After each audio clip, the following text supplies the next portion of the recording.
ত্রয়োদশ জাতীয় সংসদ নির্বাচনে 2/3 আসনে জয়ী হয়ে সরকার গঠন করছে বাংলাদেশ জাতীয়তাবাদী দল বিএনপি। 24-এর গণ অভ্যুত্থানের পর গঠিত এই মন্ত্রিসভায় দেখা যাচ্ছে এক ভিন্ন চিত্র। দীর্ঘ রাজনৈতিক অস্থিরতার পর ক্ষমতায় ফিরে দলটি নতুন নেতৃত্বের মাধ্যমে একটি পরিবর্তনের বার্তা দিচ্ছে। নতুন মন্ত্রিসভায় প্রথমবারের মতো সংসদ সদস্য নির্বাচিত হওয়া 33 জন নেতা সরকারি মন্ত্রণালয়ে দায়িত্ব পাচ্ছেন। এর মধ্যে 10 জন পূর্ণমন্ত্রী এবং 22 জন প্রতিমন্ত্রী হিসেবে শপথ নিচ্ছেন। নতুন মুখদের এইভাবে দায়িত্ব দেওয়ার সিদ্ধান্ত ইতোমধ্যেই রাজনৈতিক অঙ্গনে ব্যাপক আলোচনার জন্ম দিয়েছে। একই সঙ্গে প্রথমবারের মতো মন্ত্রিসভায় এসেছেন নতুন প্রধানমন্ত্রী তারেক রহমান, যিনি প্রধানমন্ত্রীর দায়িত্বের পাশাপাশি প্রতিরক্ষা মন্ত্রণালয়ের দায়িত্ব পালন করবেন।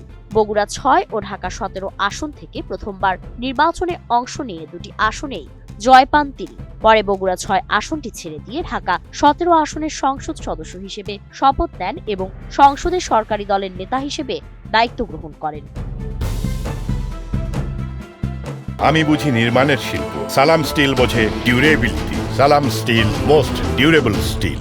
এদিকে দিনাজপুর 6 আসন থেকে প্রথমবার সংসদ সদস্য নির্বাচিত হওয়া ডাক্তার AZM জাহিদ হোসেন এবং ফেনী 3 আসনের আব্দুল আউয়াল মিন্টুও মন্ত্রিসভায় স্থান পাচ্ছেন। মানিকগঞ্জ 3 আসন থেকে নির্বাচিত আফরোজা খানম রীতা প্রথমবার এমপি হয়ে মন্ত্রী হচ্ছেন। স্বাধীনতার পর এই আসন থেকে তিনিই প্রথম নারী সংসদ সদস্য হিসেবে নির্বাচিত হয়েছেন।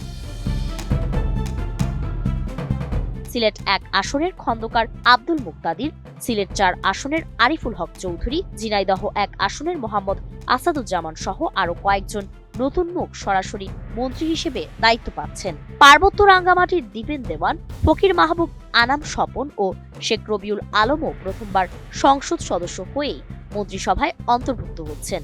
অন্যদিকে জুনাইদ সাকি, ইশরাক হোসেন, ফারজানা শারমিন পুতুল, শেখ ফরিদুল ইসলাম, নুরুল হক নূর, ইয়াসের খান চৌধুরী সহ আরো অনেকে প্রথমবার নির্বাচিত হয়ে প্রতিমন্ত্রী হিসেবে শপথ নিচ্ছেন। রাজনৈতিক বিশ্লেষকদের মতে অভিজ্ঞতার পাশাপাশি নতুন প্রজন্মকে সামনে আনার এই উদ্যোগ সরকারের দীর্ঘমেয়াদী পরিকল্পনার অংশ হতে পারে। এতে একদিকে যেমন নেতৃত্বের ধারাবাহিকতা তৈরি হবে, অন্যদিকে জোট রাজনীতির ভারসাম্য রক্ষাও সহজ হবে। এখন দেখার বিষয় প্রশাসন পরিচালনা ও নীতি নির্ধারণে এসব নবীন মন্ত্রী প্রতিমন্ত্রীরা কতটা কার্যকর ভূমিকা রাখতে পারেন, সেদিকেই এখন নজর রাজনৈতিক মহলের। ফারিন রহমান প্রীতি, ATN নিউজ।